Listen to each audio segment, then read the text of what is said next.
Bonjour à tout le monde. Donc en ce mois d'octobre, ce 16 octobre, eh bien nous allons passer un petit moment avec Michel Auxerre. Alors je vous ai fait un montage diapo un montage photo assez original, inhabituel en tout cas. Euh, Est-ce que quelqu'un, en ouvrant son micro, pourrait me dire à son avis où est-ce qu'a pu être prise cette photo de groupe? Hein, où j'ai mis en médaillon la seule photo connue de Michel Auxerre. Non, parce qu'on va beaucoup voyager en fin de compte. Hein. En fait, je ne fais pas durer le suspense. On est au Caire, on est en Égypte. Voilà, c'est là-bas qu'on va aller. Et donc, c'est le mois dernier, je vous disais à propos de. On était avec Edgar Droyer, et je vous disais à propos de l'annonce de cette séance d'aujourd'hui que Auxerre était un personnage, à mon sens, et uniquement à mon sens, énigmatique.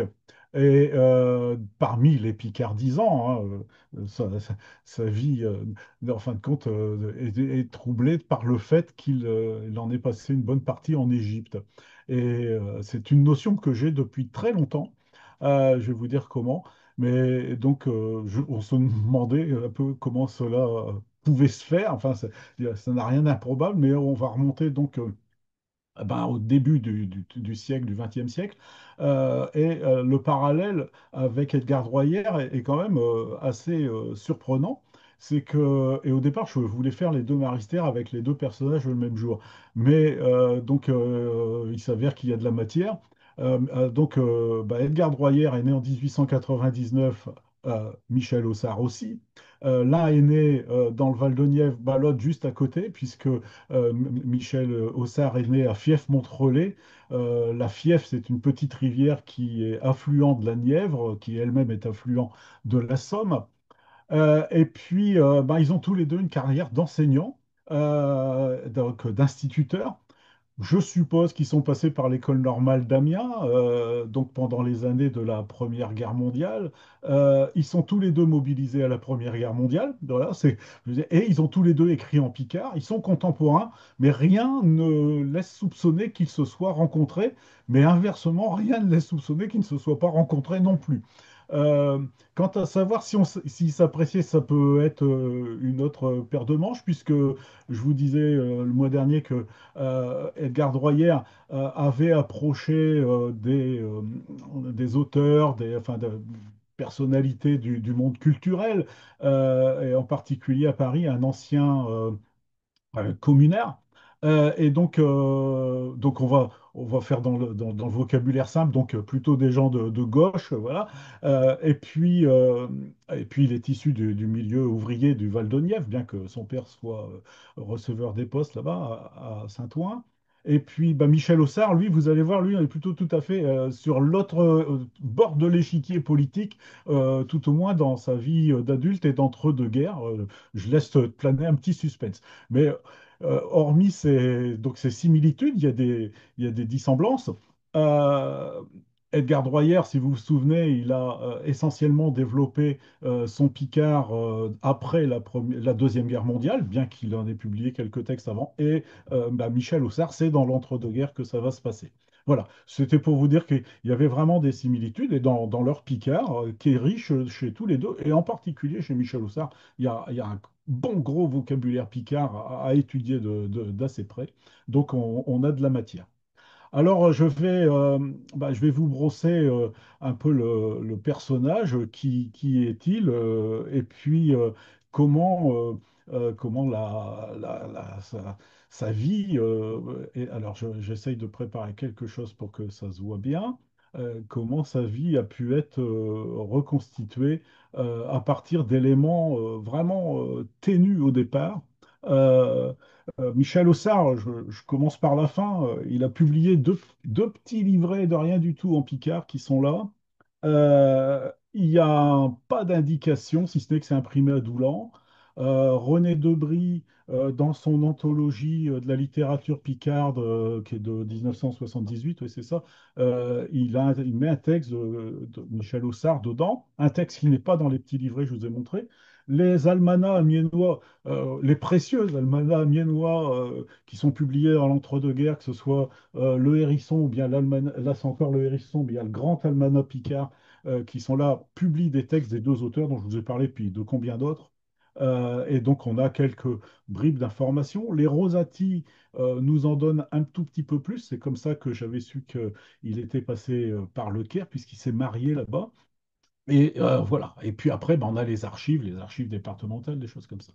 Alors, je vais vous montrer quand même une, euh, une photo, la seule photo de Michel Aussard, mais ça, je suis un peu têtu. Et tant que je n'avais pas la photo, je me dis quelqu'un qui est né en 1899, qui est mort en 1958, il a forcément été pris en photo au moins une fois. Alors, que cette photo soit disponible, c'est une autre affaire. Et puis, donc là, vous l'avez en photo dans un groupe. On va voir quel est ce groupe. Un petit peu de biographie.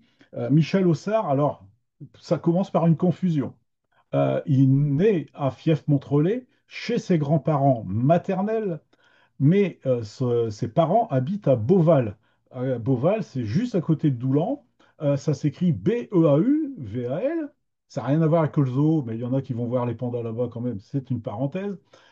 Et donc, mais sa maman, à Michel Aussard, son nom de jeune fille, c'est Beauval. Beauval, et habite. Et donc, ses parents s'appellent Beauval également.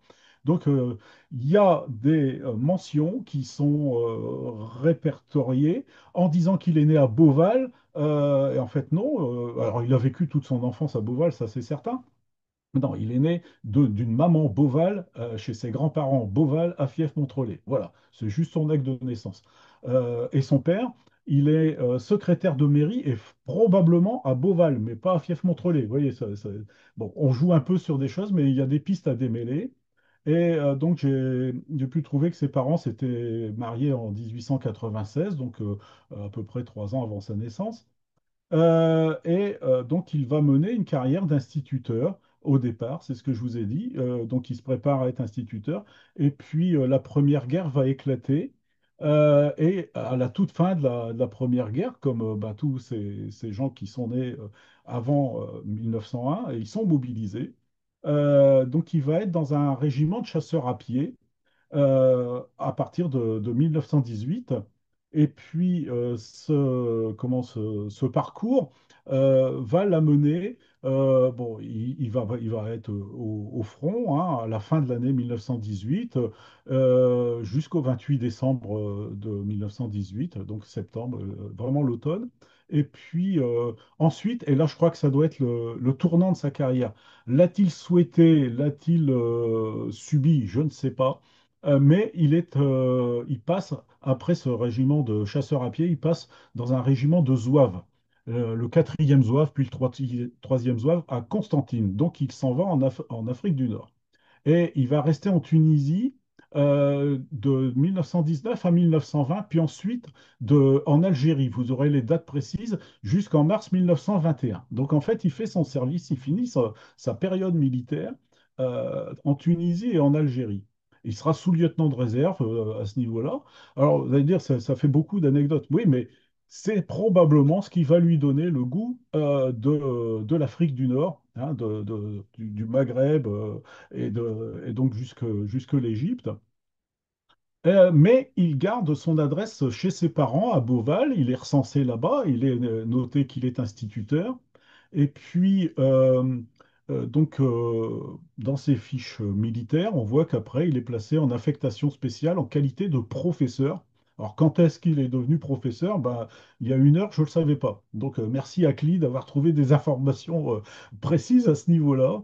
Et puis ensuite affecté spécial en 1939, mais là il a déjà 40 ans, et il sera considéré comme démobilisable à partir de 1940. Bon, ça c'est ça, son carrière militaire, mais ça nous donne beaucoup d'adresses, beaucoup de renseignements sur son métier.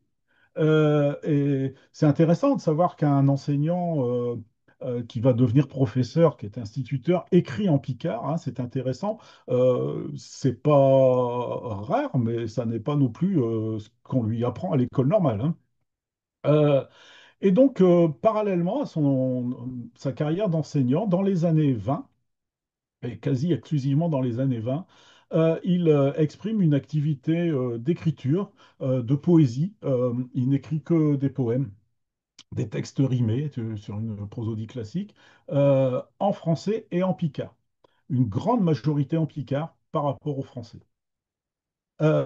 Et puis, il est distingué de plusieurs prix littéraires, et c'est là qu'on retrouve son nom dans les documents des Rosati, qui ont un bulletin qui paraît 10 fois par an, qui ont une activité publique qui fait qu'il y a des articles de presse qui font mention de l'actualité des Rosati. Euh, Oh, je vais vous donner quelques petites précisions par rapport à ça. Mais il se trouve que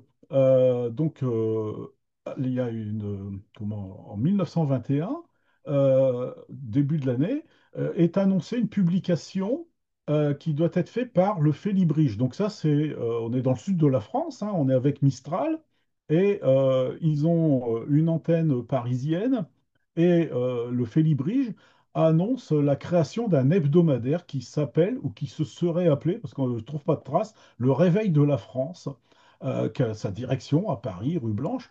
Et dedans, pour le premier numéro qui est annoncé pour juillet 1921, est annoncée la publication des chansons picardes de Michel Auxerre, sans autre précision. Mais c'est lui qui est un peu la figure de proue de l'aspect plurilinguistique d'une émanation du Félibrige.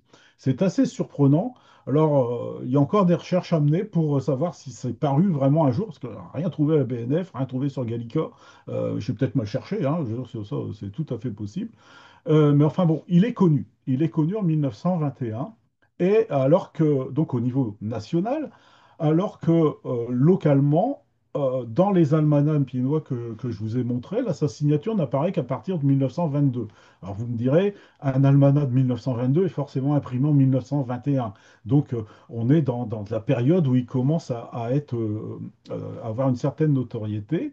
Et il est admis comme membre de la Société des antiquaires de Picardie en février 1922.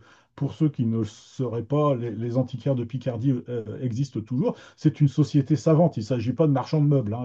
C'est une société savante qui s'intéresse aux antiquités au sens des archives, de l'archéologie. Et ce sont eux qui ont fait bâtir le musée d'Amiens, le musée qui existe toujours à Amiens, grand musée de Picardie.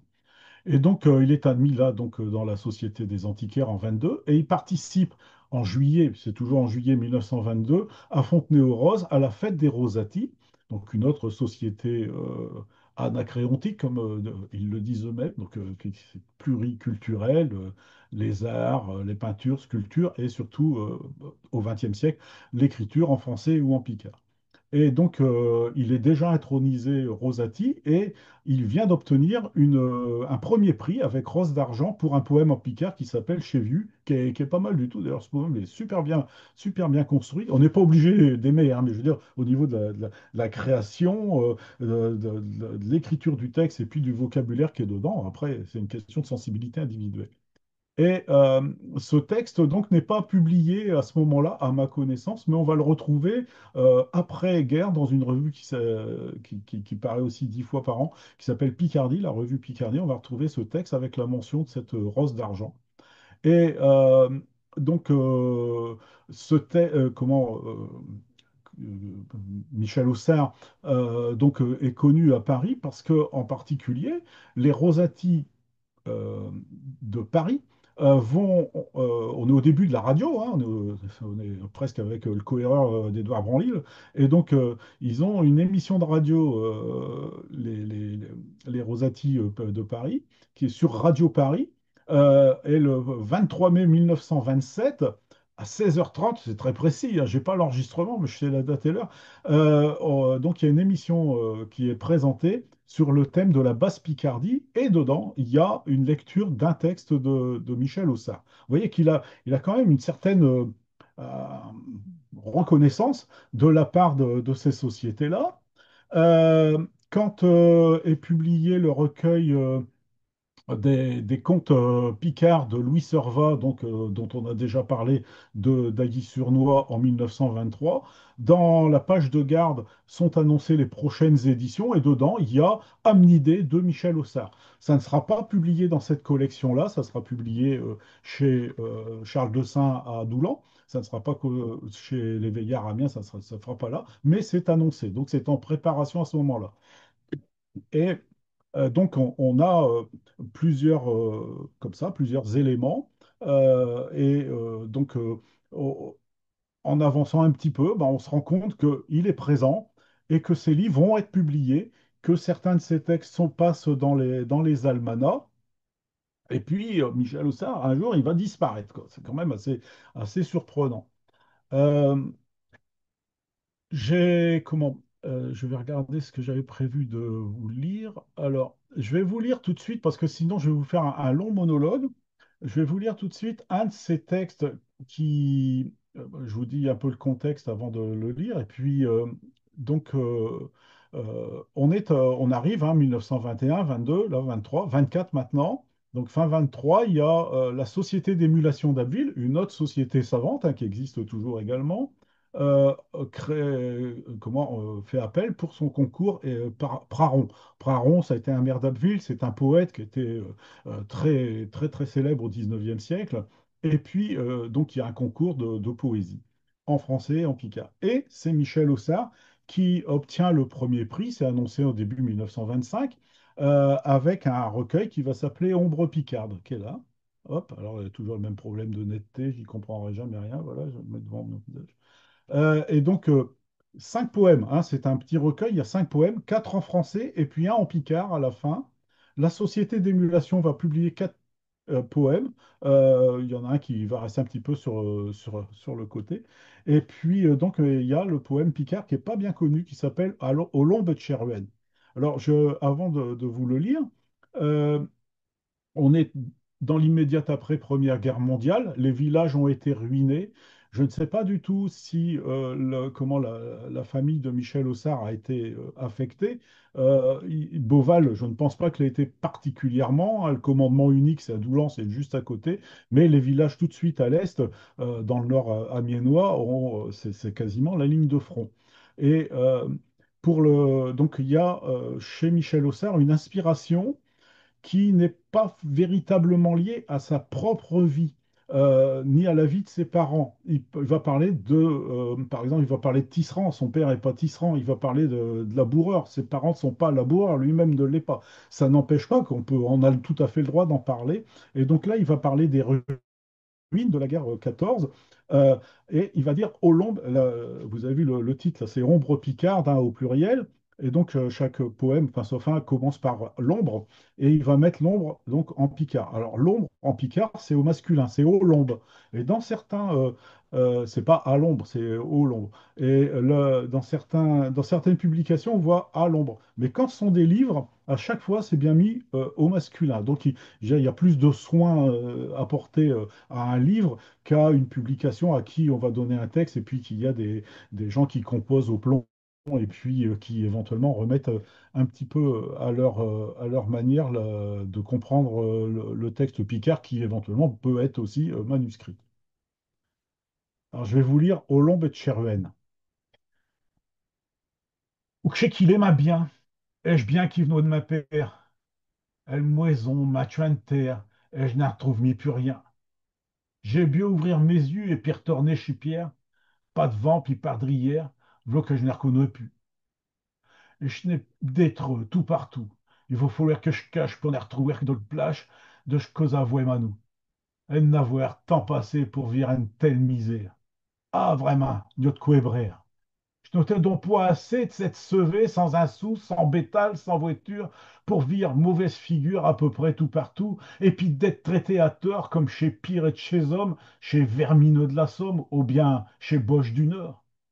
J'ai une bénédiction d'avoir passé la guerre sans connaître ce calvaire et de l'évacuation. Il n'était ignorant, je n'ai vu point à personne, mais vraiment dans nos mondes, il y a des gens trop méchants. Méchants chez des gens loin. Et si dans nos villages j'avais trouvé mon ouvrage, et si je m'en plaindrais même point. Mais l'eau, et je n'ai plus rien. Rien que des tropes des racks, dans une méchante baraque, pire qu'un cabane de chien. Ah oui, chez bien monsieur, il nous fouette des comptes. Mais feu, pour que tout le monde se remonte, mieux que des grands queues de capieux. Chez bien tout, je compromets.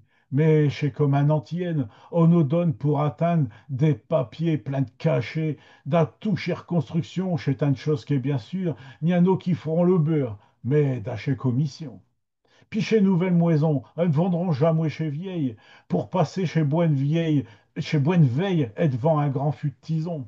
Mais il faut bien signer chez Feuille qu'on nous persate, faut bien qu'on s'incontate, faut bien s'incliner. Puis je ne cangerai jamais, malgré chez belles affiches, à partout chez un riche, au front tout dit, au seront tout dit bien refoué. Alors, je fais absolument exprès de mettre les sons qui sont transcrits OI, de les prononcer OE. J'ai vraiment, c'est même pas une intuition, j'ai la certitude que c'est comme ça que ça se prononçait.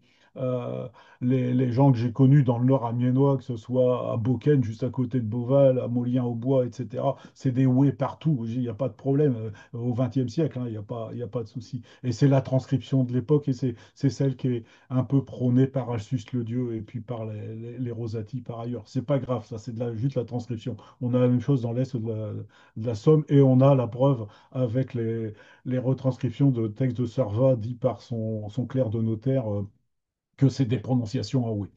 Donc là, au terme de vocabulaire, à mon sens, c'est assez simple. Il y a des signes du nord amiénois avec da pour din, hein, da, et puis tout dit là à la fin, on est proche du Pas-de-Calais, et le tout dit qu'on entend un petit peu partout, mais qu'on commence à bien noter dans la frange mixte autour de l'Oti, quoi, des deux côtés des rives de l'Oti.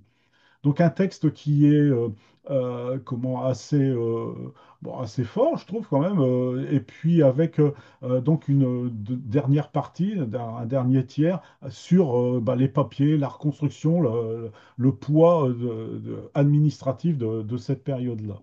Euh, il y a le mot antienne, c'est un mot qui revient assez, pas souvent, mais enfin plusieurs fois dans sa littérature.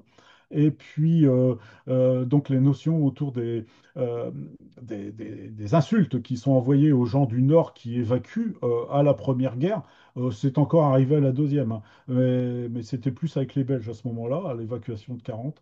Mais donc là, chez Vermineux de la Somme, bien chez Boche du Nord, voilà, ça c'est quelque chose qui a été, on le trouve fréquemment dans la littérature picarde qui évoque les exodes qui a eu à cause de la Première Guerre mondiale et puis de l'occupation de territoires qui allaient de Verdun jusque la Flandre, quoi.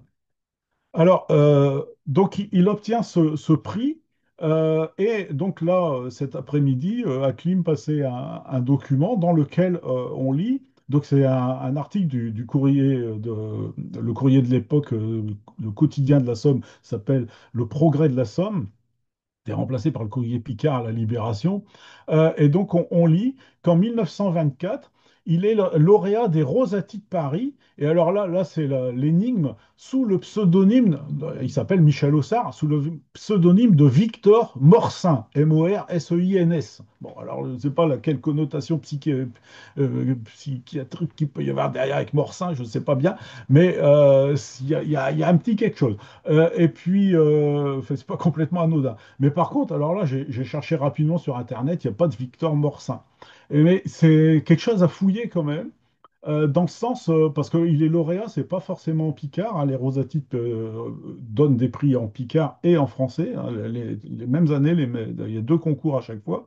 Donc, ça peut être intéressant de creuser dans ce domaine-là, dans la mesure où vous verrez, je vous dirai tout à l'heure, qu'au moment de son décès, on parle de livres classiques. Et ça, il n'a pas trouvé de traces. Donc, est-ce qu'il avait plusieurs pseudonymes? Alors, s'il s'est mis à écrire sous des pseudonymes, pas plus en venir à bout. C'est le premier et seul que j'ai pu apprendre aujourd'hui même. Euh, donc ces poèmes donc, sont connus, reconnus, il est distingué, et donc il va mener une carrière d'instituteur euh, dans le département de la Somme. Alors j'avais le sentiment qu'il était en poste à Rouvray, à côté de Moreuil, entre Moreuil et puis Ailly-sur-Noix, parce que dans les travaux d'études de la littérature, des échanges épistolaires de Phileas Lebègue avec ses très nombreux correspondants, l'étude qui a été menée par François Bovy, qui a été éditée, Michel Aussard est mentionné dedans comme étant un des correspondants de Phileas Lebègue, dont je vous ai déjà parlé, qui décédera aussi en 1958 comme Michel Aussard. Et donc, et cette correspondance est postée de Rouvreil. Donc, je me dis, il a sûrement été instituteur là. Et on a trouvé, donc, grâce à Cli cet après-midi, que Michel Auxard était bien en poste à Rouvreil. Et je vous dis les informations que j'ai lues très, très, très récemment. Donc, il était instituteur et il participait à des fêtes publiques dans lesquelles il disait ses textes en picard, à Ailly-sur-Noix en particulier.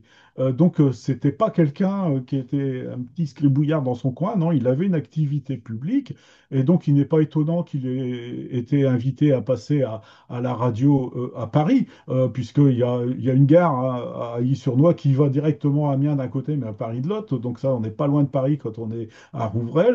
Et puis, il a également donc cette habitude de déclamer ses textes, de les lire en public. Je vous disais tout à l'heure à la fête des Rosati, mais il les disait aussi donc devant des publics de Monsieur et Madame tout le monde.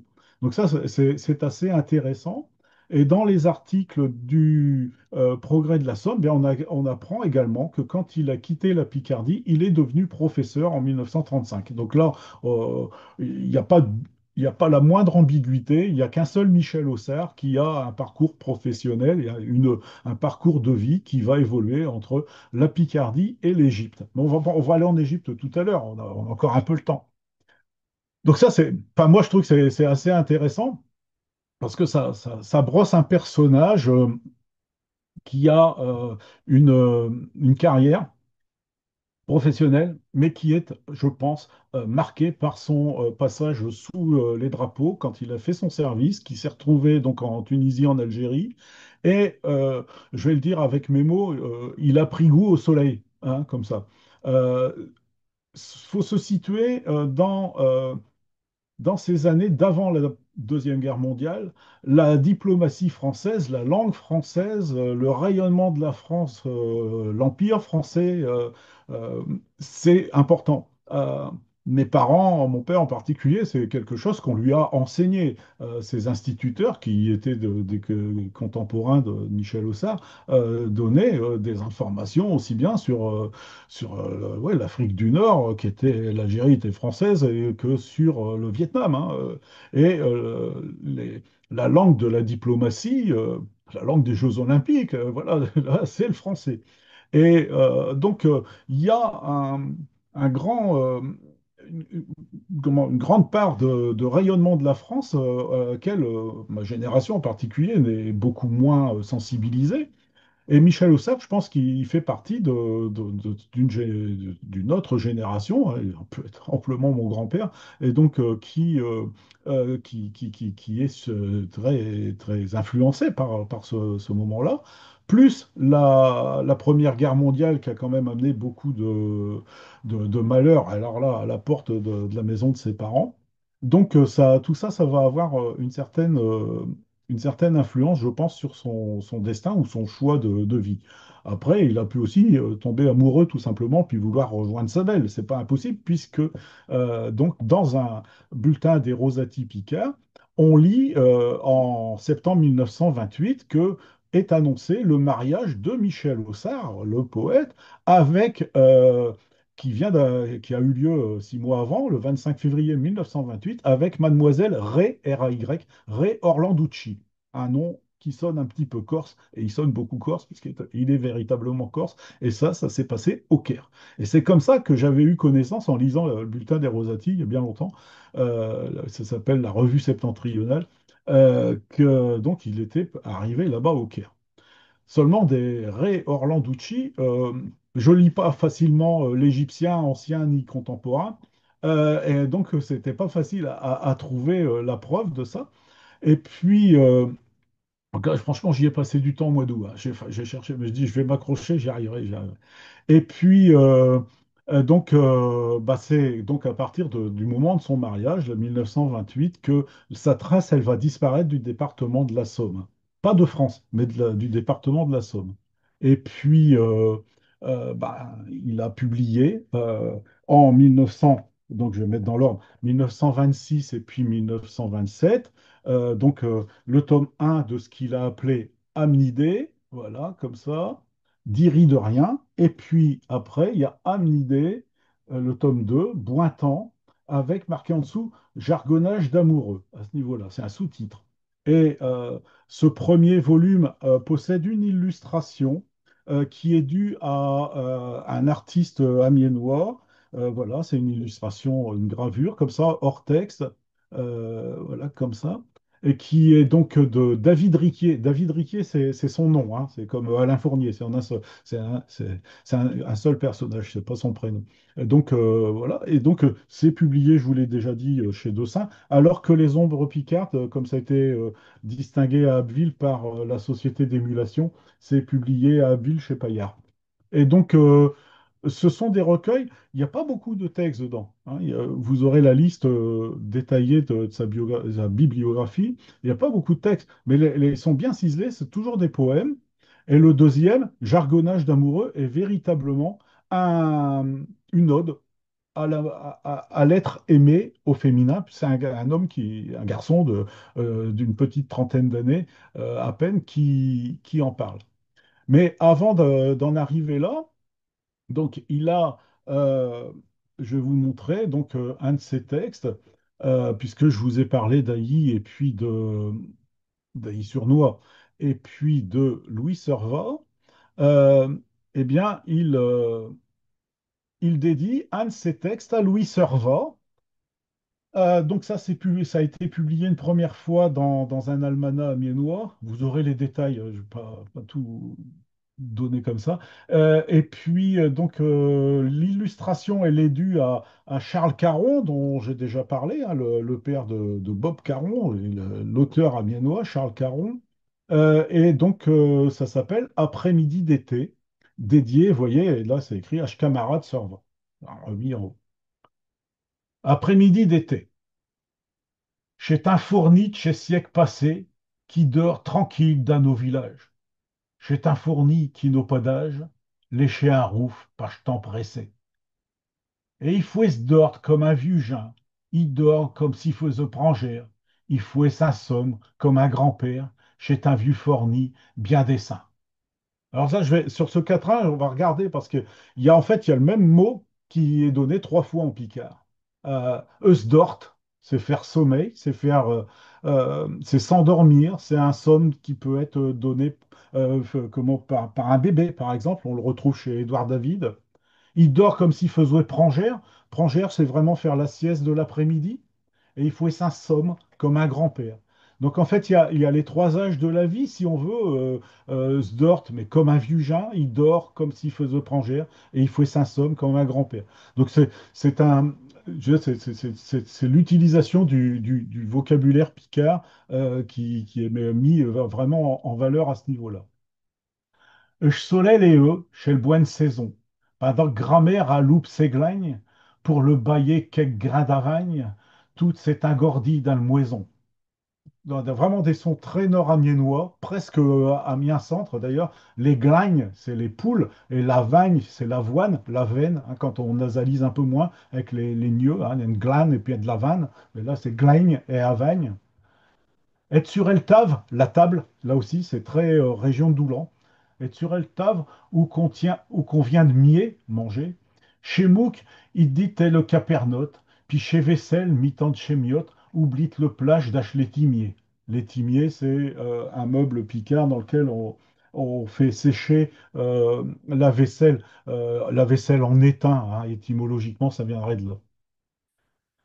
Ech bointaillon bien au radeau, hormis ses voir d'ach la moellette, puis les chétières es gazette pour es ratan à sac à dos. Donc le Bointaillon, la forme du centre du département de la Somme, moi, dans l'ouest c'est plutôt Théon, bien au radeau à l'abri, se radosser c'est se mettre à l'abri, hormis ses voir, donc cette diphtongue qui est amiénoise aussi, d'ach la moellette, la petite armoire, et puis laisse tiers es gazette, laisse tomber son journal, sa gazette, pour se réteindre d'un sac à dos, pour se détendre, s'étendre et se détendre dans son fauteuil, hein. C'est l'image d'ailleurs qui est donnée par Charles Caron. Tout par devant j'clatre, et j'coïdore, un ronronnant tout à le douchette, et je fus lui-même, il fouet muchette, pas de souche et chaîne, comme s'il serait mort. Hein, donc, j'clatre, bah, c'est l'âtre, c'est le fond de la cheminée, Picard, la grande cheminée. à ronronner à la douchette, c'est tout en douceur. Il fouet Muchette, il se cache, hein, le feu se cache, il couve, enfin, hein, c'est une image, pas de sous-chéchène, comme s'il serait mort. Ashmur, bien à portée de Jésus, au voué le buen horloge. Fin de viel, mais que jamais un déroge, pour bien marcher, n'y couer que je vis. Voilà. Donc l'horloge qui est là, qui est fidèle, hein, elle est vieille, mais jamais elle ne déroge, elle ne sort du droit chemin pour bien marcher, n'y couer que je vis, qui sait la faire fonctionner. Pas tic-tac et de saint balancier, chez l'ancien temps qu'elle nous me courir. Moudre au sens de traire, mais là donc qu'elle nous distille, hein, vraiment, si on voit, je sais pas si vous avez déjà trait à trayon de vac, mais bon là ça fait des pisses, vraiment ça, des seringués comme ça, des seringues, mais donc moudre c'est le verbe donc traire, mais là donc l'horloge et son balancier donc distille, si on peut vous les traduire de manière un peu poétique tout un routelant, encore un mot très amiénois. Chez Routeleux, c'est les enfants au moment de Pâques qui passent avec leur crécelle, hein, donc, et qui font une rengaine comme ça dans les rues du village. Tout un routelant, ce canchon d'ormouer pour pouvoir danser, je fournis un tiers. Quelqu'un du nord amiénois qui utilisait les routeleux, routelés, tout ça, c'est euh, Michel Fouquet, dont je vous ai parlé. Oublié par temps pressé, chez un fourni qui n'a plus d'âge, il dort tranquille dans nos villages, chez un fourni des siècles passés. Et ça, c'est, vous verrez la construction poétique, vous pourrez le relire par rapport au premier poème, chez un fourni des siècles passés, ça devient le dernier vers, c'était le premier, et puis oublié par je t'en pressé, dans le dernier vers du premier, du premier quatrain, on avait aussi la notion de temps pressé. Donc il y a une construction poétique chez Michel Auxerre qui est vraiment travaillée, qui est remarquée par ses pairs à l'époque. Et puis, bon, c'est empreint de nostalgie. Je ne pense pas qu'on puisse taxer de passéisme si on se replace en 1920. Vous, peut-être aussi comme moi, avez connu des intérieurs picards avec la grande cheminée, avec l'horloge et avec le temps qui passe, avec le vieux qui est le seul à avoir le droit de remonter soit les poids, soit de tourner la petite clé un peu magique des comptoises. Donc ça n'est pas quelque chose de complètement désuet il y a 100 ans que de parler de cette époque où peut-être ses parents, grands-parents en particulier vont peut-être disparaître, hein. Sa grand-mère de Fief-Montrelet sera veuve et quand sa maman à Beauval sera veuve, la fille donc accueillera sa mère. Voilà, donc il y a les vieux qui s'en vont, puis il va rester que la pendule. Donc on a ce type de poésie chez comment, Michel Auxerre dans cette époque-là. Alors, donc je vous disais qu'il s'est marié en 1928, mais il est déjà parti en Égypte à ce moment-là. Euh, et pourtant, sa trace, elle ne s'est pas évanouie du département de la Somme. Il n'est pas oublié de ses amis qui l'ont connu, puisque dès la libération en 1944, même en mars 44, hein, donc avant la libération, on est au lendemain de l'opération Jéricho, la revue Picardie va reprendre plusieurs de ses textes. L'anthologie en 78, je vous ai montré tout à l'heure, donc René Debris, qui est aussi du Nord amiénois, hein, il est de la région de Vars-la-Vaillon, et il s'est marié à Lucheux, donc vraiment juste à côté. Il connaît Michel Auxerre. Le Courrier Picard publiera quelques textes. Quand René Debris propose la méthode chez Omnivox, la méthode, on ne disait pas 6000, celle-là c'est Omnivox, donc la méthode de Picard qui s'appelle Je Picard Bellerade, c'était en 1983, c'est un vrai bouquin. Si vous trouvez ça, faut vous le procurer, c'est super riche, hein. Et si vous trouvez les cassettes, alors là c'est la totale. Donc il y a deux cassettes avec, hein, voilà. Moi, j'ai le coffret d'époque, hein. J'avais acheté le coffret d'époque et tout. Ça coûtait cher, mais bon, je me suis ruiné, mais je me suis dit, un jour, j'en parlerai dans le poste, quoi. Et donc, là-dedans, on a des enregistrements. Eh bien, donc, il y a un texte de Michel Auxerre qui n'est pas dit par Michel Auxerre, qui va être dit par Jacovet de Tchécabotan d'Amiens. donc, mais qui marque donc l'honneur amiénois, c'est Michel Auxerre qui est choisi. Et puis dans Schlancheron, on a, euh, on a aussi republié, comme celui que vous venez de voir, là, des textes de Michel Auxerre. Alors avant d'écouter le texte dit par Jacovet, je vais vous montrer donc en fait quelque chose d'assez original. Euh, oui, c'est le fruit, je pense, de sa correspondance avec Phileas Lebègue. Dans le florilège musical de Phileas Lebègue, que André Matra a réalisé en 1983, on trouve une partition. La partition n'est pas de Michel Auxerre, mais elle est de Phileas Lebègue qui a mis en musique un texte, un refrain de texte de Michel Auxerre. Donc il y a quand même une proximité entre ces auteurs.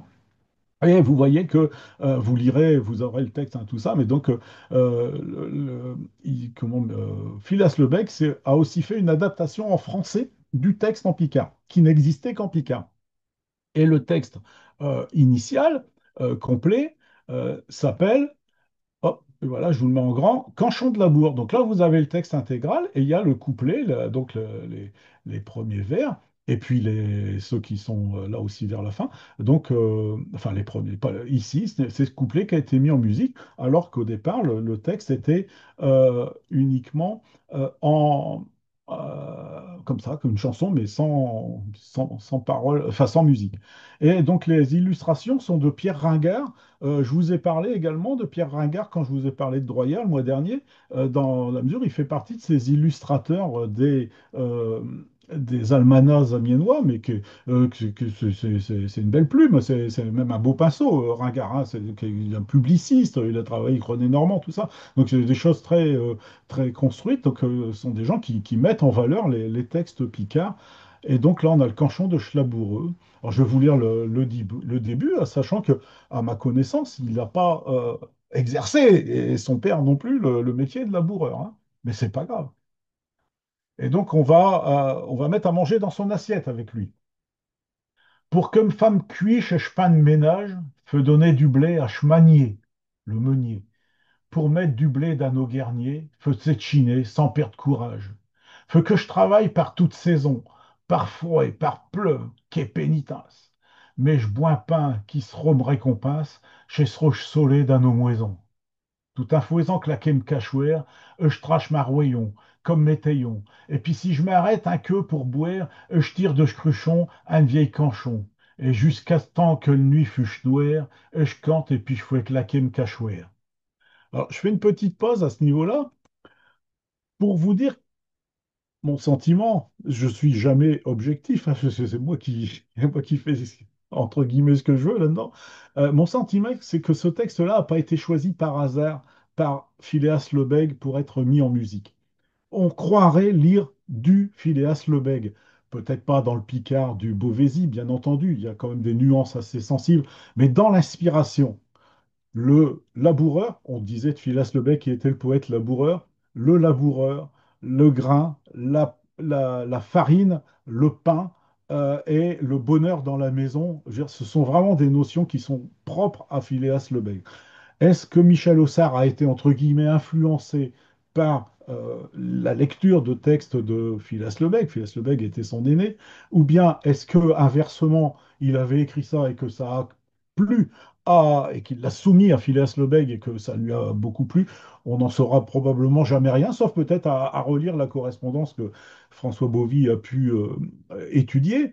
Mais donc, je veux dire, on est vraiment dans la même veine, qui est une veine je vais dire conservatrice dans le bon sens du terme. Ce sont des valeurs traditionnelles, ce sont des valeurs que bah, il faut bien se nourrir. Et puis le bonheur dans la maison, qui est la récompense du travail du laboureur, ça n'a rien en soi de bien déplaisant.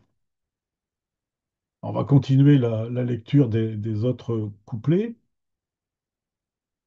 D'âge brouillard clair qui monte de l'terre, elle jouait des jeux tout ma mouedeux. Mon mouedeux, c'est à la fois ma moisson, mais aussi c'est l'argent que la moisson rapporte. Hein, il a fait un bon mouedeux, c'est-à-dire qu'il a gagné une bonne quinzaine, on pourrait dire, dans des métiers plus ouvriers, par exemple.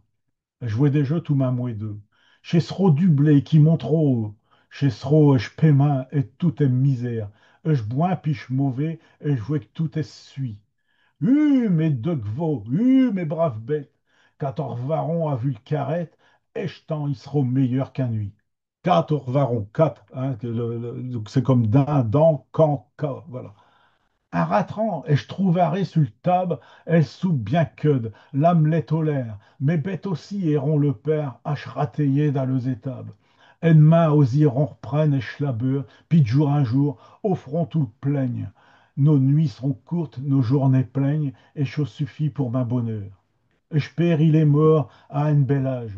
J'ai eu séquent, tous natirail, et j'ai comme lui, je goût de travail, et cherche meilleur de mon héritage. Mais j'aimerais mieux vivre à vu rien, plutôt que de vin d'un jour de terre. Et je n'ai que pour de zakat que je vois notaire, et je vu que ma fille, il loge du bien. Donc là, je vais vous faire remarquer quelques passages. Je trouverai, c'est l'excellente, donc c'est le verbe trouver, hein, l'excellente conjugaison du verbe trouver au futur. Et donc c'est quand même assez plaisant. Il y a pas de, c'est pas galvaudé, voilà. On est bien sur du Picard qui a été entendu, qui est bien travaillé. Qui est bien, qui est bien à sa place. Il y avait aussi un bel âge au féminin, ça c'est à noter. Et puis, il faut pour zakat, pour des achats, c'est pas courant du tout. Je n'ai que pour zakat que je vois chez notaire, donc c'est pour des investissements en fait, hein. Pour des investissements, il voit le notaire. Alors, je vous montrais tout à l'heure un texte qu'il a dédié à Louis Sorva, qui était notaire. Alors, il faut savoir que dans son deuxième volume de son Bointemps, là, chez Jargonnage d'amoureux, il y a un texte dedans qui s'appelle, qui est vers la fin, qui s'appelle Par derrière notaire. Mais par derrière notaire, pas notaire le terrain, mais le notaire. Par derrière le notaire. Il y a un jeu de mots. Ça n'est pas dédié à Louis Servin, celui-là. Mais j'ai trouvé que c'était assez succulent parce que dedans, en fin de compte, ça arrive vers la fin du livre parce que bah, les deux amoureux vont se marier et donc ils vont passer devant le notaire. Donc nous, on dit passer devant le notaire, mais là, c'est par derrière notaire. Voilà, je trouvais que c'était franchement plaisant. Enfin bon, peut-être que je vais chercher un peu loin ou que c'est ma simple lecture qui fait une interprétation, mais toujours est-il que je trouve mon plaisir dans des petites lectures un peu en décalé entre les lignes comme ça. Alors, ben voilà, donc on a tout ça sur Michel Aussin, mais j'ai toujours pas trouvé sa photo. Hein, parce que ma quête au départ, c'était quand même trouver la photo.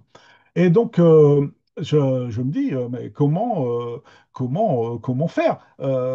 Parce que il est parti en Égypte. Donc, je me suis mis à regarder la presse francophone égyptienne, qui est abondante, il y a de nombreux titres, et qui est, donc autour du Caire, hein, Alexandrie le Caire. Ça, là, je vais commencer à maîtriser, hein, mieux que Claude François. Et puis, alors, il y a un moment, bah, je suis tombé quand même sur un article.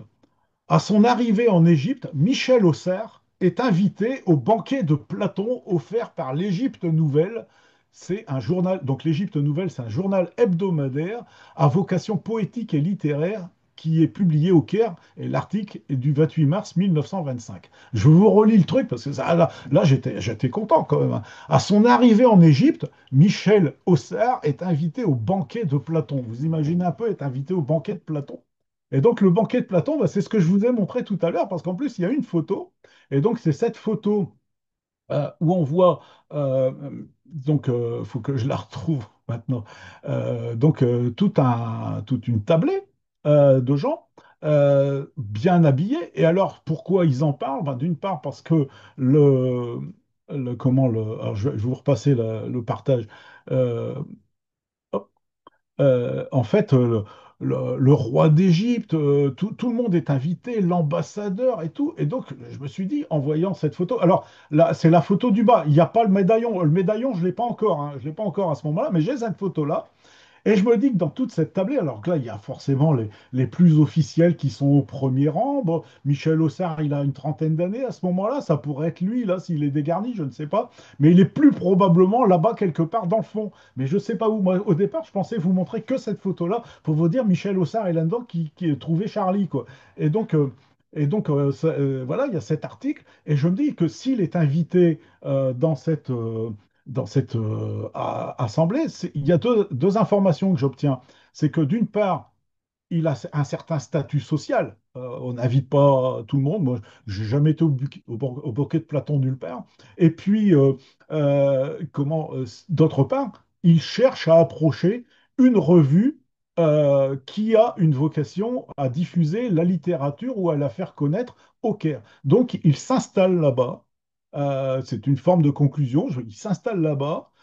Il va se marier. Je ne savais pas qu'il était professeur à ce moment-là. Et puis, il approche la société mondaine, hein, et de culture française.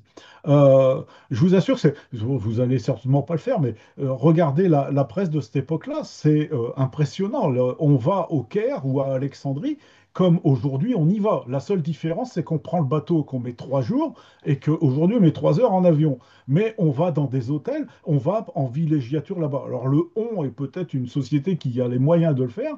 Il n'y a pas de, il y a pas de bas-coût à ce moment-là, mais il y a des hôtels qui attendent le touriste, et donc on n'est qu'à 3 jours de Marseille. Voilà les publicités qu'on voit. Donc je me dis, il y a des liens qui sont très fréquents. Et donc, à partir de ces petites informations, j'ai cherché où il pouvait exercer, et j'ai trouvé qu'en 1928, il est professeur à l'école, alors ça s'appelle l'école intermédiaire de commerce du Caire. Et puis, donc vous aurez même les adresses, et puis donc on va retrouver. Et grâce à Acli tout à l'heure, j'ai pu apprendre que à la fin 1935, un jury se déplace dans les pays du Levant, voilà le terme d'époque, pour accréditer sa licence en droit qu'il obtient de la faculté de droit de Paris. Donc il a une évolution de carrière qui est attestée sous la précédence d'Henri Capitan, dans les articles en décembre 35 et puis en janvier 36 dans le Progrès de la Somme. Donc ça, il est marié au Caire depuis 1928, sa carrière évolue, il a dû avoir un poste de faisant fonction, on dirait peut-être aujourd'hui, et puis là, il va être véritablement professeur, et il va rester jusqu'à la fin de sa vie professeur de droit jusqu'en 1957. Et donc tout ça, ça vient corroborer énormément d'informations, hein, notamment celle qu'il s'agit bien partout du même Michel Auxerre. Et à partir de là, bah, on n'entendra plus parler de lui dans le département de la Somme. Pourtant, j'ai trouvé que sa maman est décédée assez veuve, mais assez tardivement. Je crois que c'est en 1946. Euh, il a peut-être une correspondance, il s'est peut-être brouillé avec sa mère, j'en sais strictement rien. Et il se marie. Sa femme, donc, c'est Raymonde. Je vous ai dit Ray tout à l'heure, c'est ce que j'avais. C'est Raymonde Marie Orlanducci, qui est née en 1905 au Caire. Alors, elle est d'origine corse par ses parents. Son père, c'est un Corse. Et donc, Orlanducci, ça va, c'est un nom qui est moins fréquent en Égypte qu'en Corse. Et donc, un nom de famille. Et donc, j'ai trouvé qu'il était huissier de justice. Et puis, donc, tous les Orlanducci, apparemment, sont de la région de Vescovato, en Corse. Et on voit dans les comptes rendus de tribunal, donc en tant qu'huissier de justice, il apporte souvent des éléments au jury. Euh, et puis, donc Raymonde Orlanducci, elle a une sœur qui est née en 1909, donc qui est un peu plus jeune, qui s'est mariée à Marseille, et puis avec un Corse. Donc, ils font des allers-retours, hein. Je veux dire, c'est absolument certain que je veux dire, alors, peut-être pas toutes les semaines, ni peut-être pas tous les ans, mais enfin, ils en font. Et puis, ils ont une vie, ces familles-là, assez, cosmopolite, puisque cette sœur de la femme de Michel Houssard, elle va décéder en Allemagne de l'Ouest en 1977. Et grande découverte à un moment donné, c'est que je vois que Michel Haussard a une fille. Il a une fille qui s'appelle Michel Haussard, Michel Francine Haussard, qui est née en 1936, donc quand même quelques années après son mariage, à Marseille également. Donc, on ne vient pas accoucher à Marseille en prenant l'hélicoptère à l'époque, hein. Donc, c'est quelque chose qui a dû se préparer longtemps à l'avance. Il y a des liens de la belle famille de Michel Auxerre avec la métropole, avec la Corse et avec Marseille. Et donc, la fille naît à Marseille. Et cette fille, donc, elle va, je ne sais pas, je n'ai pas réussi à savoir si elle a une descendance. J'ai un contact avec une petite nièce qui elle-même est beaucoup trop jeune, elle a une vingtaine d'années, beaucoup trop jeune pour avoir des souvenirs et qui doit demander à une de ses aïeules s'il y a une descendance Auxerre, ce qui n'est pas à exclure, puisque Michel Auxerre, elle est décédée en 2009, c'est pas si vieux que ça, hein, il y a une vingtaine, à peine une vingtaine d'années, à Milly-la-Forêt, donc elle était revenue en France à ce moment-là. Elle avait perdu ses parents entre-temps, puisque Michel Auxerre, lui, son père est décédé en 1958. Donc, voilà, je vous mettrai des informations autour de ça. Donc, c'est, ça peut expliquer que Michel Auxerre, il y a deux moments. Il y a avant la Deuxième Guerre et il y a après, il y a son métier, il y a sa vie de famille, il y a eu la période Picard quand il habitait dans le département de la Somme, et puis ben, quand il est sous le soleil des palmiers de Gizeh, il a été prof à Gizeh, était prof à Alexandrie, était prof au Quai, là-bas, il a une autre vie, une vie plus mondaine. Je trouvais qu'il était amateur d'échecs, par exemple. Il participe à des banquets et son nom n'apparaît. Il est dans le Wouzou égyptien et son nom n'apparaît plus dans la, dans- en France à ce moment-là, sauf à ce qu'il soit sous un pseudonyme. Et puis, juste avant-guerre, en juillet 1939, il y a un personnage qui s'appelle Jacques Bainville, qui était journaliste, historien, académicien français, qui est décédé en 1936 et qui est une des figures majeures de l'action française et qui va être, donc c'est plutôt un Parisien, mais il s'est marié en Normandie, il va être enterré à Marigny dans la Manche. Et Charles Maurras, avec d'autres, ont lancé une souscription pour l'érection d'un monument à Jacques Bainville. Je ne crois pas que ce monument existe. La tombe de Bainville est assez modeste, mais Michel Aussard est un des souscripteurs pour ce monument et donc, dans l'Action française, son nom est vraiment il est nommé dans une liste. Il a été recruté. Il y a le nom de la personne qui l'a sollicité pour avoir donc sa souscription. Donc, moi, je ne fais pas du tout je ne veux pas chercher une explication politique. Euh, le mouvement de l'Action française, c'est de l'extrême droite. Certes, c'est des collabos par la suite, mais c'est aussi des royalistes. Je ne dis pas qu'il y a de tout, mais je veux dire, il y a beaucoup d'opinions qui sont parfois divergentes. Et puis, enfin, ça s'avère ainsi. Et puis, le poids de l'histoire d'un enseignant, du colonialisme, en fait, d'une certaine manière, ou de cette vie, autour des ambassadeurs. Il enseigne dans des collèges et lycées d'expression française strictement réservés aux hommes égyptiens, hein. Il n'y a pas de filles à l'école, hein, voilà, voilà. Donc, je veux dire, on est dans un autre contexte qu'on peut relire à l'aune de l'histoire, plus peut-être qu'à l'aune de notre perception d'aujourd'hui. Donc, il continue cette activité de professeur de droit au collège Saint-Marc, qui est un collège qui a été créé dans l'entre-deux-guerres et qui va changer de nom après quand la, comment, la monarchie sera renversée. Et il cesse ses fonctions en 1957 pour raison de santé. Et il meurt en 1958. Donc en 1957, 58, au moment de son décès, il n'a pas 60 ans. Et c'est dans un bulletin du collège Auxerre qu'on apprend que j'ai appris son décès le 22 juin 58. Le bulletin s'appelle Le Lotus. On est vraiment en Égypte, hein. Et puis, donc, on a des informations, et en particulier cet article qui annonce son décès. Monsieur Auxerre, professeur de droit à l'Université d'Alexandrie, professeur au collège aussi pendant 8 années, et auteur de livres classiques et ami fidèle de la maison. Et c'est là qu'il y a des livres classiques. Il est auteur de livres classiques. J'ai cherché, j'ai pas trouvé. Et à force de m'acharner un petit peu, grâce à sa fille, Michel Auxerre, qui a fait partie d'une amicale. Alors, c'est pas les anciens élèves, c'est une amicale Alexandrie hier et aujourd'hui, mais ce sont des anciens élèves. Mais il y a des garçons et des filles. Bon, dans la fin des années 50, début des années 60, il y a des filles qui sont aussi dans l'enseignement. C'est à ce moment-là que j'ai pu dégoter un, un portrait. euh, il existe en deux fois ce portrait, mais il y a une fois où les noms des professeurs sont bien nommés. Alors j'essaye de vous le mettre au milieu de la page pour que vous le voyez bien, sinon je vais aller chercher l'autre truc de l'autre côté. Et donc là, il y a une photo de groupe euh, qui est prise en 1949. Voilà, je vais vous le mettre en plus grand comme ça. Et donc, vous l'aurez dans le document. Voilà, ici.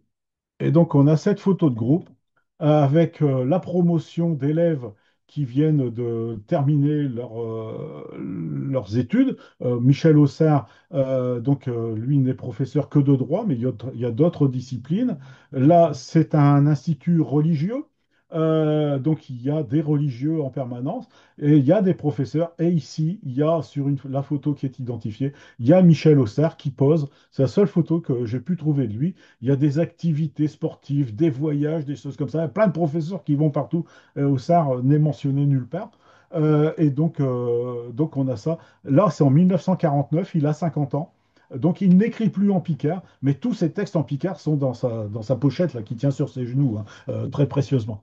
Non, voilà, ça c'est pour blaguer. Mais donc voilà, donc j'ai pu trouver. Alors, j'étais très content quand même parce que je dis, là, ça donne un peu de matière, quoi. Et puis ça donne un visage à quelqu'un qui est manifestement sérieux, rigoureux. Et puis il pose quand même dans une situation officielle, hein. Il n'y a pas d'ambiguïté à ce niveau-là. Alors pour comment avoir le temps de boire un petit coup quand même, entre deux, je vais vous faire écouter le texte qui est dit par ah oui, mais c'est pas ce document-là. Hop, hop,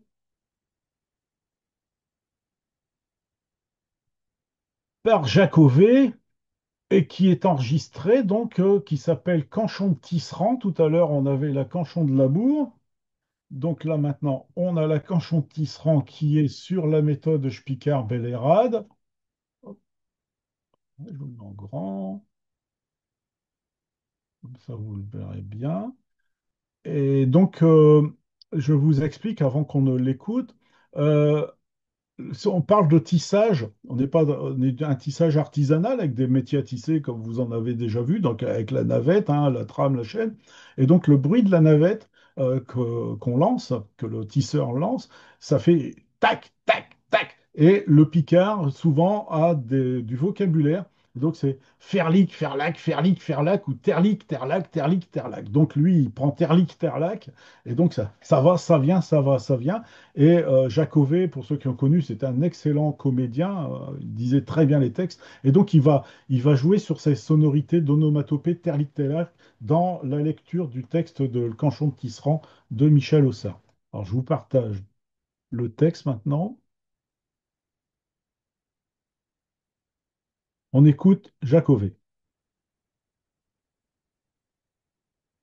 De Michel Aussard, le canchon de Tisserand. Terlic, terlac. Katech solé se lève au matin à raisonner m'neti alkmanche. Terlic, terlac. Chez elle, qu'elle réveillait voisin.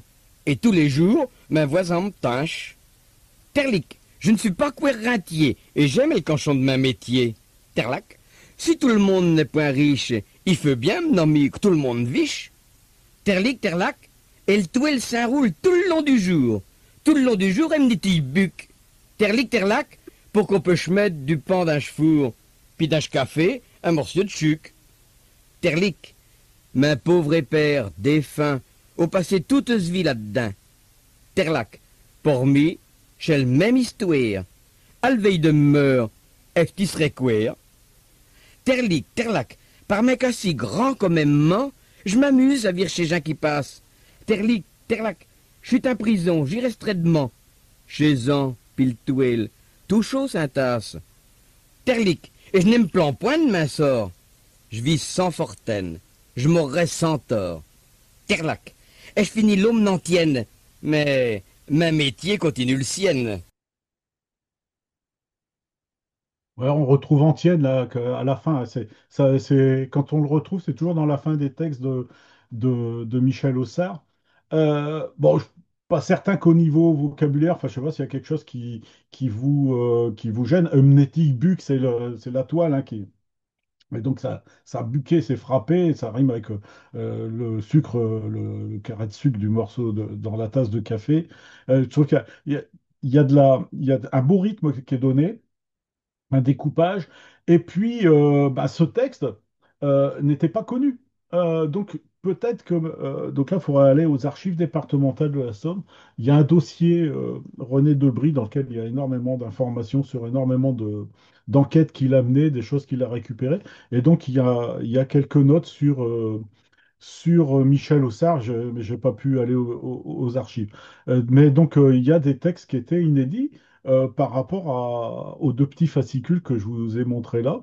En fait, Michel Aussard laisse une trentaine de textes, hein. C'est pas gigantesque, hein. Il y a quatre ou cinq en français, je crois que c'est quatre que je connais, mais je sais pas tout.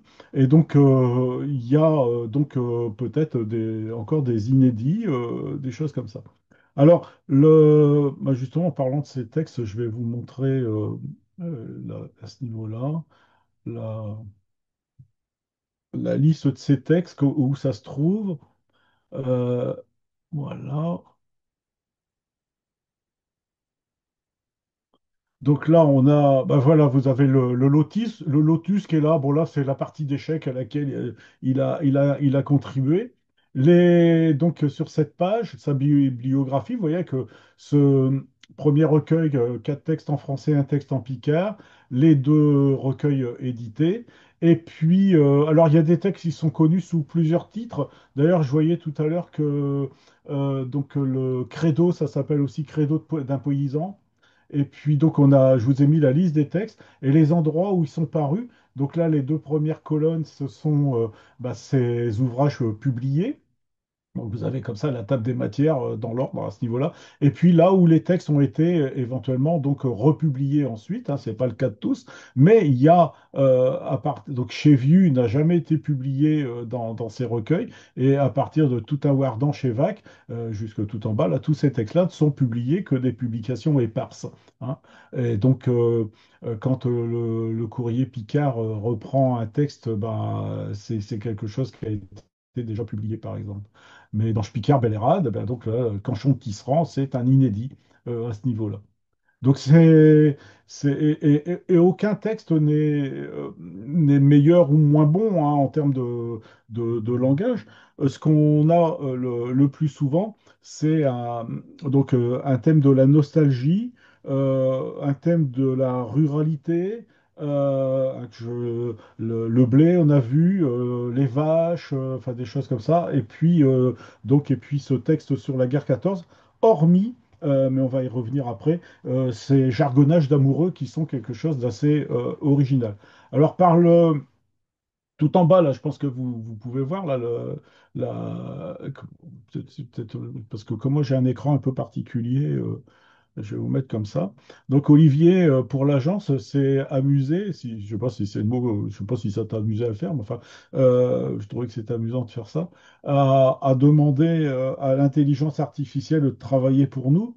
Et donc, donc ça, c'est pour faire une note de modernité dans l'affaire. Donc à partir de la photo que j'avais trouvée de Michel Auster, qui est ici, ça c'est la vraie photo de 49, il a demandé à l'intelligence artificielle de faire quelque chose de plus net. Donc, il vous a diffusé cette photo de l'intelligence artificielle, et puis on ne vous a pas diffusé celle-là, parce que là, quand même, il y a un côté avec la moustache et tout ça. Alors, peut-être la mallette sur les genoux, c'était mieux, mais pas le reste. Alors, je ne vais pas épiloguer là-dessus, vous verrez, vous ferez le jeu des 7 erreurs, mais quand même, à savoir que. euh, L'intelligence artificielle ne défloute pas une photo, hein. Ça permet de prendre conscience de ce que c'est. Elle ne défloute pas du tout. Il y a des logiciels pour faire ça. Non, non. Elle compose une photo qui ressemble un peu à l'original à partir d'éléments qui sont déjà sur Internet, quelque part en noir et blanc sur la planète, on ne sait pas où. Prend une cravate, il prend un arrière-plan, et puis bah, il nous donne, selon l'heure à laquelle on lui pose une question, il donne des réponses différentes. Donc ça, c'est l'avenir de nos enfants, c'est le nôtre aussi. C'est ce qui nous attend dans dans les jours, mois et années à venir. On ne saura plus où est le vrai du faux, donc euh, c'est cette photo-là qu'il faut diffuser, hein, c'est la seule.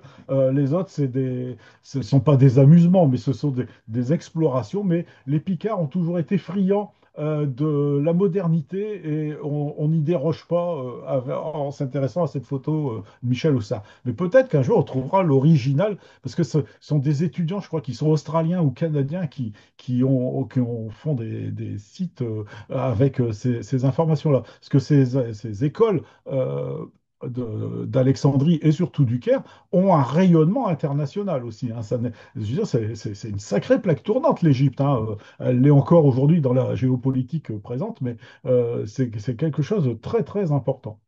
Euh, pas, tout- Pas forcément des choses qu'on m'a appris véritablement à l'école. Alors, mais c'est pas grave, après on grandit, on sort de l'école.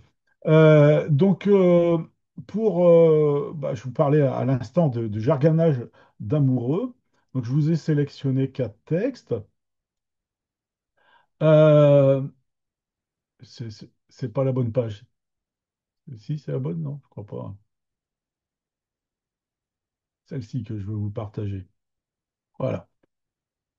Jargonnage d'amoureux. Donc, j'ai choisi quatre textes, hein. Je ne sais pas si je vais vous lire les quatre, mais vous les aurez, vous les lirez. Prash Lash. Lash, c'est la, c'est la ficelle, hein. Il est pris au, au collet. Au collet. Voilà, c'est le mot que je cherchais. Prash Lash. Comme une souris dans une surquête. Une surquête, c'est le piège à souris, hein. C'est le piège avec le ressort, là. C'est authentique, hein. Aucun animal ne sera maltraité durant cette lecture. Prin comme un souris dans une surquête, v'là que je suis prin et puis bien prin. Mais ne pensez point que je le regrette, et je n'ai même point un liard et de chagrin. Bien du contraire, j'en suis content. J'ai des hermelles qui cantent dans tête. J'aime saint puriche qu'a vu de l'argent. Matcheur, il est tout dit à le fait. Est arrivé sans que je m'y attache. Comme je dis, ouais, chelot d'un million. Qu'c'est pour venir, il faut qu'à vienche tant mieux, catcher le meilleure portion. Pour tout vous dire, je suis amoureux, à perdre jusqu'à ma baptême, et je suis amoureux, mais bien heureux, plus heureux qu'ai-je bon Dieu lui-même. Je trouve ce texte franchement intéressant. Il est écrit par un homme, euh, et dedans il dit, je suis amoureux. Il n'y a pas beaucoup de textes où on avoue directement ses sentiments. Il est complètement placé, ce texte, dans son époque, parce que, comme je dirais, Chelot d'un million, bah, c'est la loterie nationale. Il y a des pubs, des résultats de loterie dans chaque numéro, hein. C'est important. Et puis, bah, le Picard, il est beau, quoi. Enfin, une souris d'un surquête, il est pris comme une souris dans le piège. Je suis pris et bien pris. Le titre, il est pris dans un labé, dans un lâche, dans un collet, comme je disais tout à l'heure. Pensez pas que je le regrette, je n'ai même pas de chagrin. Donc, on sent qu'il y a quelque chose, bon, on sent que les choses mûrissent, hein. 1927, l'édition, hein, quand il écrit ça, il a 25, 26 ans. Euh, Bien du contraire, je suis content. J'ai des hermelles qui cantent dans la tête, j'ai des merles qui sifflent. Moi, c'est un très beau chant, le chant du merle, là, qui chante dans la tête. Donc, voilà, et, il n'a pas des fourbis dans la jambe, il a de la musique qui l'enchante. Je me sens plus riche qu'avec que de l'argent. Mature, il est tout dit à le fait. C'est des belles. Enfin, pour moi, c'est des phrases auxquelles je suis sensible. Euh, je- Ce qui pourrait venir, il faut qu'à vienne. Voilà, une espèce de fatalité. Il fallait attendre, c'est venu, voilà. Et là, j'ai la meilleure portion. Tout pour vous dire que je suis amoureux, un impair jusqu'à ma baptême, et je suis amoureux, mais fin héreux, très nord-amiénois. C'était Gisèle Soué dont je vous ai parlé, Picard héreux, plus héreux que je bondis lui-même.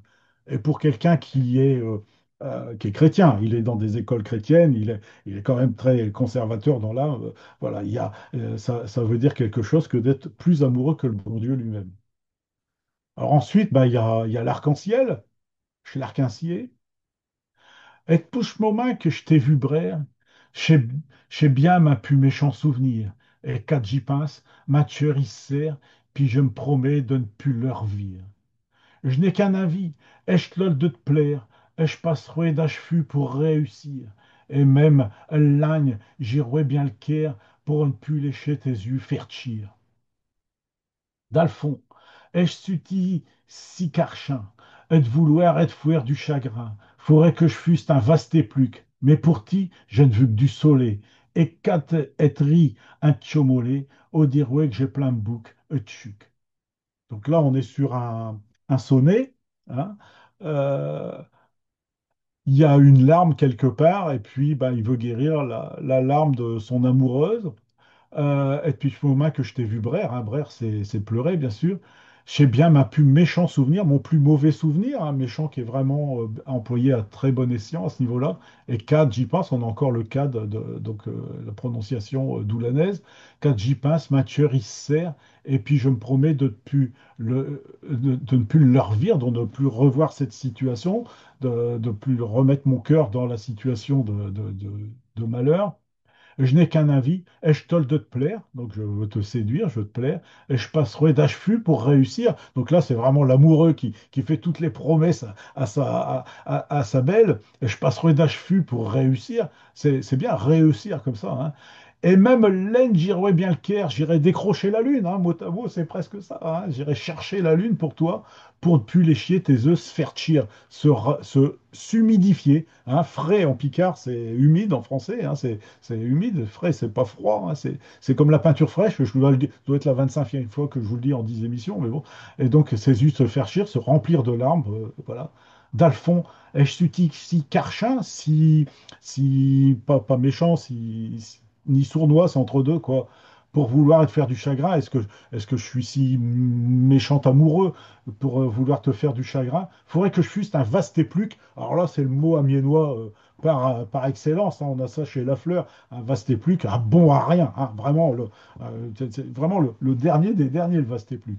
Mais pour ti, je ne veux que du soleil, et quand je ris un petit mollet, au dire ouais, et que j'ai plein de boucs et de chuc. Donc quand je veux que du soleil, et quand tu ris un petit peu, voilà, ma bouche est remplie de sucre. Hein. Ah, ouais, chez Texte, ah, c'est bon, je suis sous Word, là, d'accord. Voilà. Ah, bah alors ça, je peux le mettre au milieu. Bah voilà, bon, on va faire par derrière notaire. Ah, bah c'est bien, je peux déplacer les trucs. Je n'apprends rien, je le savais, mais bon, voilà, je vais vous enlever les autres. Euh, Par derrière notaire, le voilà, le texte. Euh, on a progressé, hein, dans les sentiments. Ben mi vlomper, je n'ai comme bien qu'un tchot maison. Alors voilà, tout à l'heure, c'est pas fait attention, il avait mis pchot et là il met tchot. C'est dans le même bouquin, hein, donc il y a deux manières d'écrire petit, hein. Ben mi vlomper, je n'ai comme bien qu'un tchot maison dans de verdure, quelques vieux pémiers dans une pâture, puis un gardant, grand comme rien. Mais comme d'abord, on ne seront qu'à deux, d'Alchot Maison, Hiero de plage. Là, serrant l'autre, quant au Saint-Brache, même à l'étroit, osez heureux. Hiero du cid, plamatonieux, du cid qu'offrons avec mes pèmes. Grâce à ce gardant, fouillé parmi même, au fucron mu, avec d'un catieux.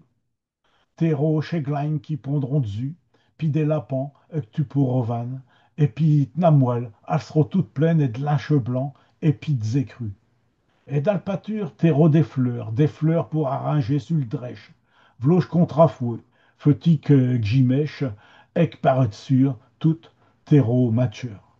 Voilà, donc ce qu'il dépose dans son contrat de mariage, sa maison, la verdure, les pommiers, le jardin, les pommes et le cidre.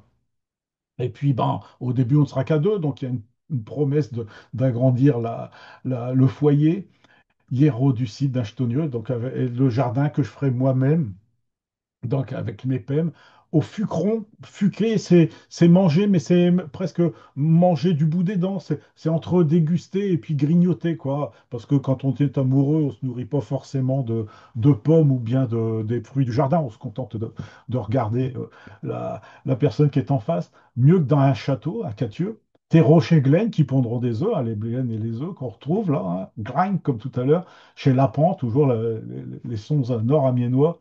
Et puis notre namoile, tout à l'heure on avait un namoilette, donc là c'est la grande armoire, hein, l'armoire, elle sera toute pleine et de linge blanc, des linges, donc des draps blancs, et puis des écrus. Donc il y a les linges des jours de fête, les jours de peut-être de voyage, de nuit de noces, et puis les écrus, donc qui sont plus, plus communs.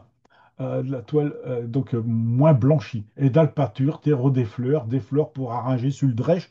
Le drèche, c'est le nom de ce grand buffet picard qui peut avoir deux, mais trois, quatre, cinq portes hein, parfois. Et notamment dans le nord amiénois, c'est important, les traites de Vignacourt, en français on les appelle comme ça, chez des drèches. Hein. Bloche contrafouet, fatigue j'imèche. Alors il l'écrit bizarrement, son subjonctif, là, mais pourquoi pas. Fatigue j'imèche, et par-dessus tout, terreau. N'oublions pas que c'est un instituteur qui a été à l'école normale. Donc Gimèche, bah, c'est bien, il garde l'écriture. En français, ce serait Gimette, hein, bien sûr. Bon, et puis le voyage de noces. euh, Voyage de noces. Quand au seront loyers, bien loyers, donc liés par les liens du mariage, hein, quand au seront loyers, bien loyers, il nous faut refouer un voyage, sans même atteindre avec nos ménages, y fûche un route, puis un royer. Je ne mille peignes et de courir loin, puis de trinque-baller des gros bagages. Et je te marais vire, ma petit au village, d'un ma pouilly que tu ne connais point. Et je te proumarais d'un ma canton, arrondissant par chez Voyette. Farcran au front la fête, à vue du cid et puis un raton. Après, au Saint-Niron à deux, là où qu'il est, un bien de famille, pour nous mucher, puis être tranquille, puis fouer comme tous chez amoureux. Je crois qu'on peut faire plusieurs lectures de ce texte-là. On va d'abord faire une lecture du vocabulaire picard et des conjugaisons, parce que là, franchement, là, on est dans un beau festival. Euh, bon, il nous faudra faire un voyage, voilà, donc on fera un voyage. Euh, il fûche un route puis un rouillé, donc là on a un subjonctif. Chez Sromil peigne et de courir loin puis de trinquer gros bas, je te marrai, alors là, je t'amènerai. Hein. Donc on est sur un verbe du premier groupe, on a les verbes du troisième groupe qui font ça. Mais là, je te marrai, je te ramarrai, je veux dire, c'est des choses qu'on entend encore dans l'ouest du département, mais là, on en a une belle trace. Hein. Oh, là, on retrouve le ptio à ce niveau-là, d'un mapoï que tu ne connais point. Et je te promènerai. Alors celle-là, je ne l'ai jamais vue ailleurs. Je j'ai pas de. Avec mener, oui, mais promener, je n'ai pas souvenir. Je n'ai pas forcément une mémoire infaillible. Un rendissant, donc là on a un participe présent par chevoyette. Farcran au vrai pour front la fête future. Et puis, donc voilà, donc on s'en ira. Maintenant, une lecture du texte par lui-même, quand on sera lié par les liens du mariage, et puis bien lié, donc pour du vrai, donc il n'est pas question de, entre guillemets, consommer avant le mariage, il nous faudra faire un voyage sans même atteindre avec nos ménages, y fuche un route, puis un royer. Donc on ne va pas attendre qu'on soit installé, on va aller voir mon village, puis après on retournera dans le tien. Hein. On le sait maintenant qu'on l'a lu. Je ne trop mille peines et de courir loin, puis de trinque-baller des gros bagages. Et je te marrais dans mon petit village alors, Beauval, c'est pas un petit village, hein. C'est même un sacré gros bourg, industrie, à cette époque de son enfance à Michel Auxard, industrie textile, hein, qui va aller vers le Val-de-Nièvre. C'est un gros village, toujours, Beauval. Puis Maimpouilly, que tu ne connais pas, donc sa promise n'est pas du village. Je te proumarais d'un macanton, arrondissant, en bagnaudant dans les petits chemins, les voyettes. Farcran, Heurcran, fatigué, au vrai le soir, au front la fête avec disciples, puis un raton. Un raton, c'est une crêpe. C'est une crêpe épaisse.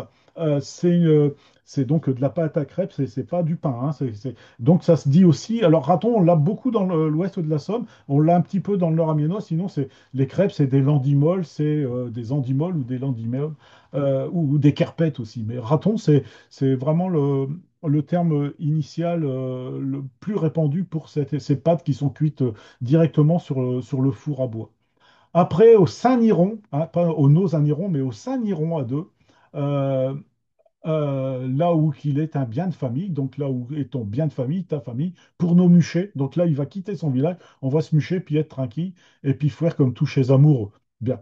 Et puis la troisième lecture qu'on peut faire, bah, c'est quand on sait la vie de Michel Auxard et que ce texte est écrit donc en 1900, publié en 27, donc dans les années 25-26, il va se marier en 28, il est peut-être déjà amoureux de sa Raymonde. Il est déjà allé en Afrique du Nord. Elle est née en Égypte. Donc, on peut lire que il n'y a pas besoin de faire des gros bagages pour, pour être heureux puis visiter, mais ils se sont mariés au Caire. Donc, c'est pas véritablement lui, c'est quelque chose, à mon sens, qui est plus fantasmé. Et puis après, on va retourner dans ton bien de famille, donc on va retourner près de tes parents, et c'est véritablement à côté de ses beaux-parents qu'il va vivre. Hein. Il va vivre au Caire, va faire sa carrière, leur fille va naître à Marseille, là où sa famille, sa belle famille a des attaches, et sa maman, je vous l'ai dit tout à l'heure, elle reste, elle reste à Beauval avec sa mère à elle, donc, et il n'entretient pas de correspondance qui soit parvenue. Ça ne veut pas du tout dire qu'il n'y en a pas du tout. Voilà. Je voulais vous donner cette série de textes parce que ça n'est pas commun, notamment dans cette période des années 20. On avait avec Adolphe de Carrière, si vous vous souvenez, vous réécouterez avec son long texte Aline euh, dans l'Oise, un texte de poésie sentimentale, mais là, il y a une expression qui est vraiment plus, qui est plus, euh, plus- ah bah là, je remets la même chose, c'est pas la peine, qui est donc plus personnel. Vous aurez un texte sur le berger également, qui a été publié dans la revue septentrionale et qu'on avait repris dans Schlancheron ben, il y a tout juste un an, avec une peinture de Horace Colmer, mais j'avance un petit peu. Et puis, euh, je vous aurai une série comme les textes sont pas faciles à trouver hein, de Michel Auxerre, vous aurez une série de textes de lui, quatre textes de différentes époques, une Picardie qui a été reprise dans le Courrier Picard, le Credo du paysan qui s'appelle Créo, le Suisse du village qui était donc à l'entrée de l'église, et puis une vieille canchon, des choses qui ont été reprises dans différents parties de presse. Mais on va conclure avec, alors il y a aussi Wardan chez Vac. Alors, vous préférez qu'on garde les vaches ou bien euh, c'est en patois que je veux parler? On va faire les vaches. Allez. Vous lirez chez un patois. Et puis, vous aurez aussi Odile Edlot. C'est en entame de son premier bouquin en Picard en fait, c'est un peu son projet d'écriture. Et c'est assez amusant parce que il se moque presque de lui-même dans ce texte parce que il est instituteur quand il écrit ça. Et puis, dans le village, il y a le fils, enfin, il y a l'intellectuel qui se met à parler. Et, ben oui, et, voilà. Et malgré tous ses brevets, il veut viser Picard. Voilà. Il y a une autodérision dans ce premier texte qui est donc dans son premier recueil en Picard. Voilà. Donc là, on va finir avec les vaches euh, que je vais vous lire. C'était publié en 1922, comme vous voyez dans l'almanach du Hérisson. Tout un Ouerdan chez Vac. Je peux vous l'agrandir un peu peut-être. Catché près son plan d'herbe et qu'au bord tchèquemin, gazon pousse et s'éteint à barbe de cantonnier, chez femme mettent sur le tête un grand mouchoir et de lin, un filt un chinois propre, un pilte et le panier, et savon fouer sortir chez bête de l'étape. V'là chez vieux, puis chez Geniche, qui, tout du chemin se dessacte, en route, jetant et fin bieux, puis solé fin aimable. Ah, qui fouet bohème zéphant d'aller ouarder chez Vac. Te souviens-tu, Jeannette, qu'à t'avouer couer 16 ans, et chez Bouenne étrangère passé près d'un troupieux, à l'ombre et chez eux peuple, à l'air et chez grand camp. Tu bus jouer un riant et tout un vieux ptio musieux, et l'échoué même tchèque faute et bête perdre le cavet. Oh, le feut nettoie-t-il, le feut nettoie-t-il à Joseph ou à Jacques? À Tchèche et que te pinceouez donc, dit un chomolé Jeannette, quand elle suivait le grande route, tout un war dans tes vagues. D'importer du tricot chez toi il peigne vraiment. Quant au rêve à jeune homme, on se perd à toucher point, au lagne, on s'embrouille tout dit, on se trompe à tout moment, et chez Douy s'arrête vite quand l'esprit est au loin. Et naturel aussi qu'un jeune fille qui est à l'âge puisse laisser de chères aiguilles abandonner cet ouvrage pour passer une minute à ce jour et de sa mariage. Quand elle est à part elle, tout un war dans ses vagues. Je ne voudrais point jurer ex souvent amoureux n'est au point sutinquement, tout comme un par hasard.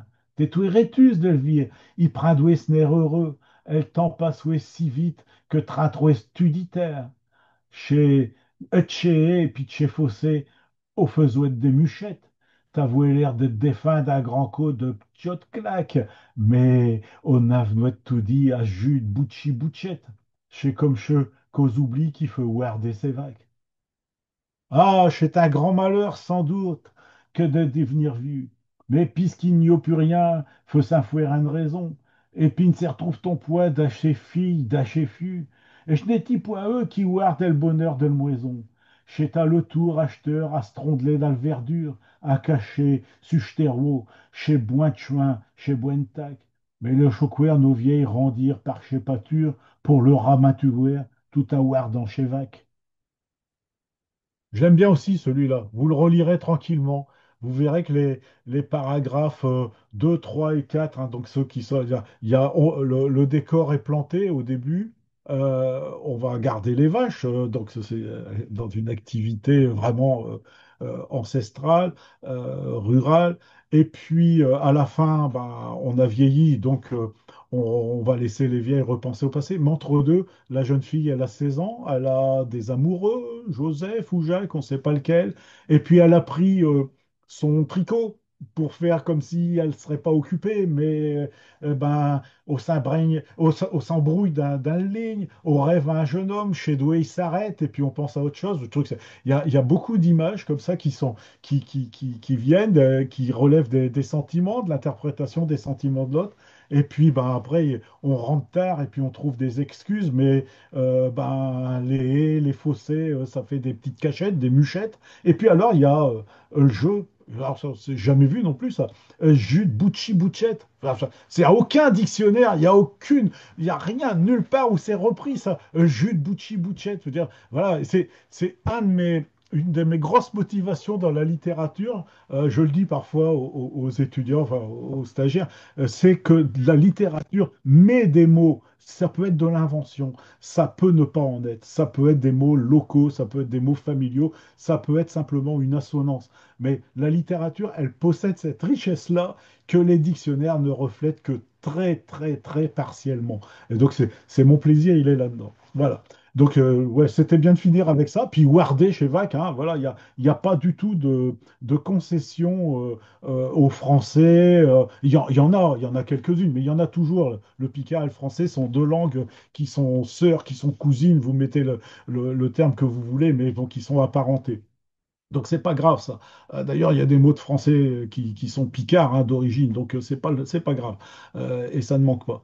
Mais donc là, je trouve que Michel Aussard, il manie bien la langue, il la maniait bien, en tout cas, il y a juste un siècle, on est en 2025, et puis qu'il a, dans ses poèmes, ben, été assez justement distingué à son époque, et puis sa vie l'a amené sur l'autre rive de la Méditerranée, au Caire, où il a fini ses jours en 1958. Voilà. Bah, encore un petit merci ou un grand merci à Akli Assal de m'avoir transmis des documents précieux avec quelques informations. On ira chercher, si le hasard le permet, si sous son pseudonyme Michel Aussard a eu d'autres publications. Puis à ce moment-là, je vous referai une deuxième séance. Mais voilà, ça m'a fait plaisir de débroussailler ce personnage, d'en trouver la photographie, de savoir qu'il avait une fille, et puis de bien comprendre un peu son parcours, qui est un parcours voilà, de quelqu'un qui était né en 1899, qui a subi la guerre 14, qui est parti en Afrique du Nord, qui a probablement oublié une partie de son Picard là-bas au Caire ou à Alexandrie, mais que les Picards bah, n'ont pas de raison d'oublier, parce que ces textes qu'il nous a laissés en tant que tels sont pas du tout désagréables à lire et à relire.